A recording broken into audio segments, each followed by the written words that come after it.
Welcome, traveler. This is Moira. One unsettling account awaits you. Kill the lights, adjust your headphones, and don't look back. Tonight, I'll guide you through the long night of John Marcus, an EMT driver who took a side shift as a watchman in a tin-sided shed on a drained reservoir. He went for money and for guilt. He stayed because in the wind and the metal, an old key turned up to collect on something his family swore was settled. The chapel key that asked for my name. This is the night John Marcus paid, quietly, the debt he thought he'd buried at the edge of the service road. Wind slid down the dry basin like it was scraping metal. It slipped through the seams of the tin-sided shed where they stored the furniture hauled up from the drowned chapel and the houses the water took years ago. The shed was a temporary county depot thrown up on the exposed shore right where the old state road resurfaced in the drought.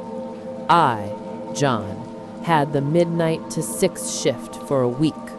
Watch what came up from the bottom.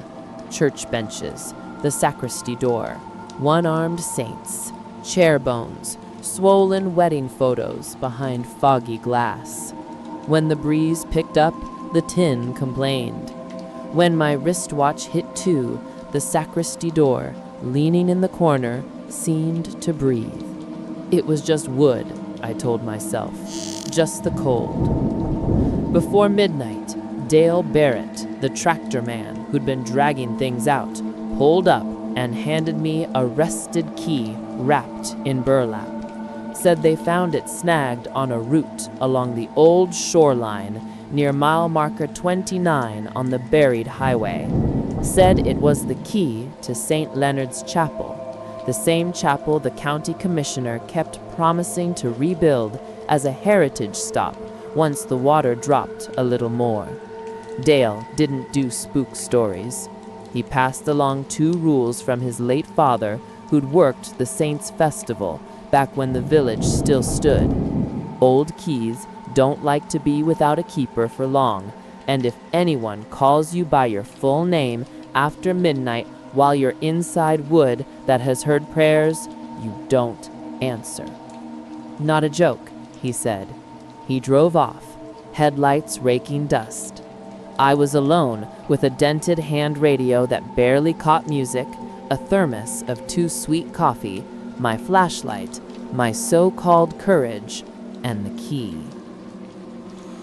My post sat on a clay shelf. To the left, Dole water lay flat as pewter. To the right, the old highway showed in broken stretches, sliced signs, a lane stripe yellowed into veins. Up the slope, the shed shuddered in the wind. The air smelled like wet iron. I'd begged for this overtime because the ambulance garage felt heavy ever since my sister Anna fainted on shift the week before. She lost her breath, that's what they said. The doctor asked about family history. We don't have history, I told him. We have old promises no one likes to touch.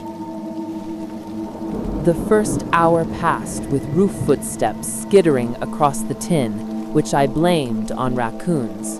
The inner latch tapped the metal door like a distant knock. I moved slow to keep my own noise low. Clay remembers where you step. I did my rounds, checked the inventory. A church bench with knife scratches, an oval frame with cracked glass, a wall clock stuck on 317, mud pasted to the hand. The sacristy door stood intact, latch warped. Around 3, the latch twitched without a hand, a short click. My chest tightened for no good reason. The beam of my light caught dust slipping out of the rafters. The radio chopped in, and for a second, I swear I heard my mother say my full name in the old way, the version with every letter no one uses day to day. Nobody stood there. I stayed quiet because I remembered Dale's warning. Inside prayer-soaked wood, don't answer to your name.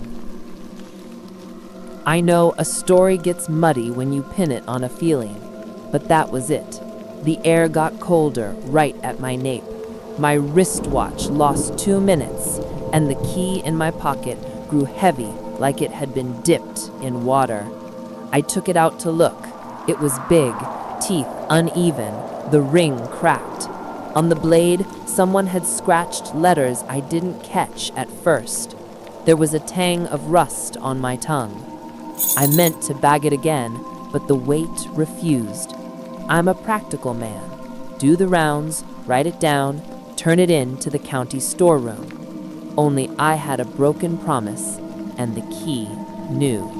When I was a kid, my mother, Lucy, lit a candle for St. Leonard at our village chapel. The chapel sat on a bluff that's now shoreline. When they announced the dam, there was a festival, barbecue, speeches, folks crying. They promised to move the graves to the new cemetery. They promised a procession for the chapel's saint. They also promised the water would rise slow. Big people with big words.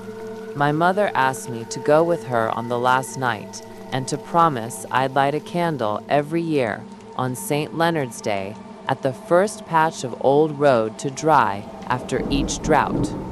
She told me my name, John Marcus, had been pledged, a name given as payment when I was born weak and silent. My name, she said, was the pledge that brought me through. I promised. The year the water rose for good, I didn't go. I was running with guys from school and the easy idea that old promises don't stick to new people. My mother went alone, came back coughing. She died 2 years after the reservoir sealed, never once reminding me out loud. I did the reminding, in the way that lets you dodge it. Long shifts, avoiding dates. The key burned fever hot in my palm. I read the etched letters, L-U-C. 3 letters, L-U-C, as if the blade wanted to hand me what I was missing that night, her. In the shed, the sacristy door exhaled again, a breath with no lungs behind it. 1, 2. Then roof steps crossed the 10 from left to right. Outside, far off, I could make out the chapel's shadow. I shouldn't have. County maps said its footprint was still under a skim of water. It looked like a house with no roof, a notch where a bell had been. But the outline read like a church. Wind delivered the smell of cooked varnish from old statues. I tightened my grip on the flashlight like you hang on to a promise in the dark. When my light found the roadbed, I saw a pale flare, a smudge of light not from any headlamps. It looked like candlelight moving inside a jar. The light climbed the exposed highway, unhurried, toward the shed. I backed up a step. The radio sputtered, and in that splash of static came a cot siren, as if someone tested an ambulance underwater. I thought, keep your mouth shut. The light stopped 20 yards off. A voice called my name the old way, full and formal, from more than one mouth. Not just my mother, a line of people saying me over me inside prayer-soaked wood. Dale had told me, don't answer. I didn't. The light withdrew. The sound stuck in my ear like a thin hiss not from the radio. I zipped my jacket and pressed my forehead to the cold metal of the door, trying to stay, I guess, braced. The key poked my thigh, teeth snagging cloth. If I left, I'd fail the job and fail whatever courage I had. If I stayed, maybe I could finish something I'd been pushing aside since 17. I set the key on the workbench, took the logbook, wrote the time, 3:12, wrote moving light on the old road, wrote door sigh, and then my hand, on its own, wrote in block letters, I promise to return what's hers before dawn. I didn't plan that sentence. I made that promise the way people speak when they hope the room isn't the only one listening. That's when the first rule of the night showed itself, with no saint to explain. If you vow inside that wood, it will collect, and it won't accept cash. I understood that only piece by piece. I did what I could do. Went outside, down the dry bank, followed the reappeared highway to a bend, my beam jittery. Tractor tire tracks cut the clay. The county had hauled a lot up. The ground was uneven but firm. I found a patch of wall with blue tile that looked like the chapel's side. Pressed the key to a hole to see if it wanted to sit quiet there. It fit like it meant to be quiet there. I tugged and felt resistance. Somewhere, an unseen chain dragged, a faint scrape. Grit stung my eye. I considered rinsing my face at the lake, but the water lay low and still, gunmetal. The sky offered nothing. I went back. On my way, the flashlight washed over the stopped clock, and the minute hand ticked once. 3:18. Something a dead clock shouldn't do without batteries or a twist. I froze. The chain-dragging sound came again, now louder, traveling the shed's aisle. The sacristy door swelled and eased, like breath moving colder than the rest of the air. In the corner, someone crossed, I swear. Not a heavy footfall, more a drift of dust, a change in shadow. And again, my full name in the old cadence, vowels pulled a little. My tongue felt thick, my throat dry. I wanted to run outside, but my body asked for stillness, so I stayed. I pictured my mother combing my hair with her fingers, resting in the porch swing, telling me that people who vow don't bolt. I sat on a pallet, the key back in my pocket because my hand decided so, and I waited. I was waiting when Dale came back at 4, earlier than planned. He carried coffee and 2 rolls, parked his truck with the headlights pointed wrong like he'd rushed. He didn't come in, called my name plain, no surname. I answered. He said he forgot to tell me something and had to return because the drawdown was odd and the chapel looked like it wanted out, the way the water was retreating. He stayed at the door. He said this, flat. The summer the dam closed, the chapel's sacristan, his uncle, filed a receipt with the county that went missing. People said on the night of the commissioner's speech, the sacristan locked up, pocketed the key, and went home feverish. By morning, the key was gone. Dale was 10. He fought with his sister over a novelty keyring the next day.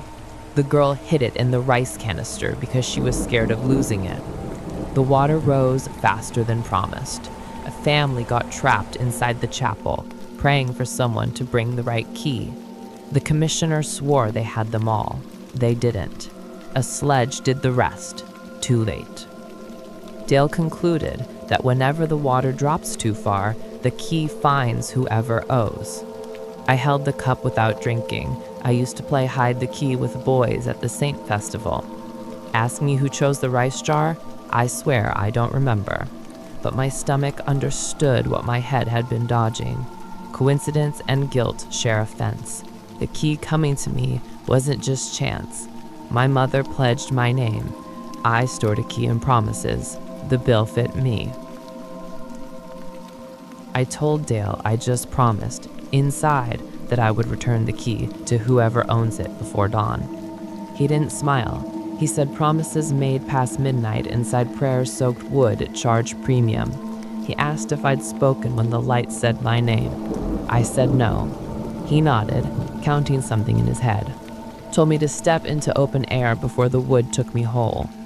I wanted to ask what took me whole meant, but the sacristy door groaned, the latch flipped, and the panel opened 2 inches. A cold breath slid out and wrote a damp candle smell into the air. Dale backed up, said he wouldn't go in, said if I managed to take the key back, maybe lay it at the first stretch of old road our people set foot on. Where? He pointed to a curve marked by a bent iron cross, said that used to be the fence line of my grandfather's mud house. He didn't know that, he was guessing, but he landed right on my place. I knew that fence from family talk, even though I'd only seen it underwater most of my life. Dale drove off again, because old-timers respect other people's vows.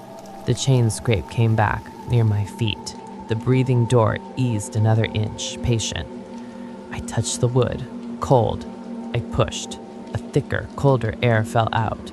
No living thing stood there. Shelves, a dented chalice, shapes thrown under cloth. A nail in the wall. Below the nail, a darker dark, like a person-shaped absence where no light would land. In the oval glass, my reflection lagged. A shoulder moved, and the mirror thought about it, then followed. I heard, very faint, my father's voice, the way he'd say, half joking, "Name is what binds and what saves." He'd say it with a grin. Now it came from somewhere else, and the rule snapped into focus. The wood had a hunger for names. The key was the spoon. I could toss the key into the lake and call it lost. I could write out the shift and act like nothing happened, my move most years, most months. But the blade had LUC scratched into it, and Anna had collapsed last week. Family history, the doctor had said. If names bind and save, maybe my family was knotted up in an old pledge, and someone had to pay by giving up a piece of themselves. There's always a cost. The payer changes. I thought of Anna, young, that sideways grin, hopping into my rig at night to grab bread. I thought of my mother, chest whistling, telling me that promises have a time and a place. And I said, only inward, that I would give my share. I'd return the key, and if the collection wanted a slice, let it take memory instead of flesh. I tied the flashlight to my belt, tucked the key inside my jacket hem, and walked toward the curve, the one with the bent iron cross. The breeze carried a hollow knocking, like a hammer on wood, far off. I walked faster. The old road, when dry, looks like a tongue licking the bank. I reached the fence line. The cross leaned, pierced marked with faded notes. The soil whispered with hidden seep. I knelt, shoved my hand into cold mud until I found root. The key wanted down, like a magnet. I set the blade to the notch, turned, and felt teeth engage. The ground trembled in a muffled way. The chain I'd been hearing dragged around me, but there was no chain, just earth asking permission. The air iced behind me. I didn't look. I turned further. Something in that key asked for my name. Not a voice, more like a memory lit up. My mother saying me whole, my sister using my nickname, my father punching my middle name when he called me across the field. I remembered everything at once. And that's when the collecting started. It took my nickname. It lifted out of where it lives in other people's mouths and flew out of my chest like a sparrow. That absence was exactly 3 letters wide. I held steady, turned to the stop. The key hit a hard point and made a sound I swallowed in my dry mouth. The ground settled. The wind cut my neck. Then came a heavy quiet, the kind that pulls tears for no reason. I left the key there, buried to the shoulder, the broken ring showing like a half moon. Sat back, hands muddy, breathing sideways. Down lake the surface trembled as if a palm passed across it. That pale light bloomed again near the far bend, but it didn't approach. It held, and in the wind, my mother's voice, in her way, said we were square. Right then, something else, not her, asked for more. It asked with an appetite. It wanted my whole name. The urge to bolt rose, but a promise made in that doorway pinned me. I stood slow, said without saying, take memory, not my voice, not body, not Anna. I made an offering with no ritual. The key, half buried, played altar. I was halfway back to the shed when I heard clear roof steps, as if someone walked the tin ribs and dropped to the floor. I turned. The sacristy door now opened on a darkness that looked wet. The dead clock's minute hand crept to 3:19. If it jumped again, I didn't want to see. I headed for the shed, but the wind leaned me aside. The wanting for my name softened, like something had been fed. I felt another memory let go. Me at 12, patching a bike tube with Dad.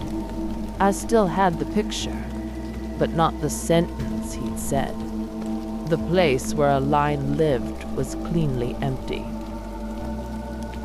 It's odd to write, but this is the cost I came to understand. The wood, or whatever clung to it, wasn't collecting blood. It was collecting names, pet names, phrases, the stuff we used to call and be called. It seemed content with form, not flesh. I had promised memory. The first slice was my nickname. The second was my father's sentence. The third, I knew, would be the middle of my name, the part I don't use when I call myself.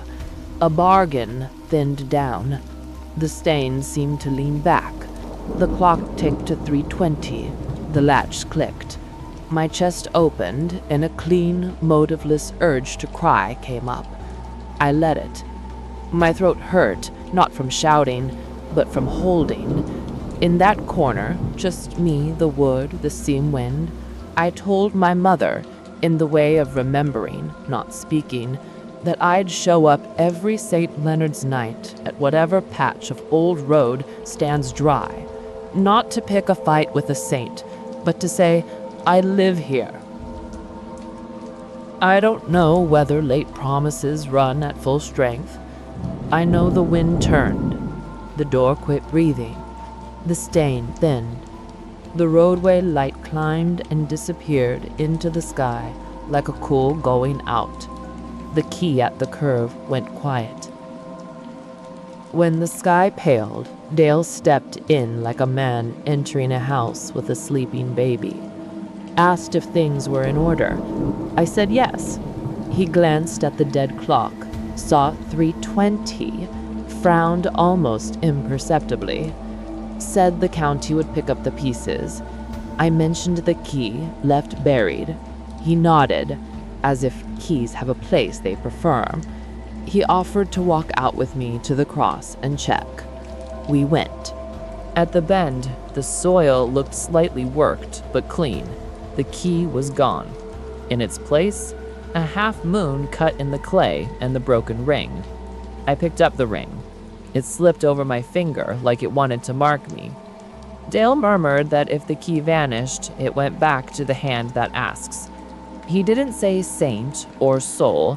He said hand. Whatever it was, someone had received. He eyed me with some curiosity and asked something simple. What's your full legal name again, so I can put it on the timesheet? I opened my mouth. I knew it, deep down, but the middle bit escaped like I'd forked air. I stood there blank for a few beats. Out came John, then a pause, then Marcus. The middle, the one Dad barked when he needed me quick, didn't arrive. I laughed it off, night shift fog. Dale wrote John M. and let it be. In truth, I'd offered it. The middle had gone with the key. And the nickname, only Anna used it, no longer came to her mouth. When I got home and she called me, she reached for it, stopped, and settled on bro. It was strange and kind at once, like she'd felt the empty edge and softened the word. I spent the next 3 days sealed up inside, like my body had a taped-off room. My throat was the hallway. Memory tapped the walls to check for soft spots. I did 2 more shifts at the shed, and everything was too normal. No voices, no breathing door, no returning light. The clock stayed dead. The radio found oldies. I almost convinced myself I'd imagined half. Then, on the last night, as I entered the time in the log and tallied the overtime to pay for Anna's meds, I heard a quick little tap on the church bench. 1, 2, 3, like fingers on wood. A cool stripe crossed my nape. The word that came wasn't my name. It was my mother's, spoken with the whisper that didn't cut me. It sounded like a message delivered. I stood, went to the doorway. Out on the old road, far off, something stood in the shallow gutter. Not a person. A blur of heat in the air, the way asphalt dances at noon. I blinked. It was gone. My chest hurt and eased in the same breath. That was what I needed. Proof the bill had been paid by me and not by someone else. At Sunday's first light, I took a candle to the bend with the iron cross. Lit it. I didn't pray like my mother, careful, tidy.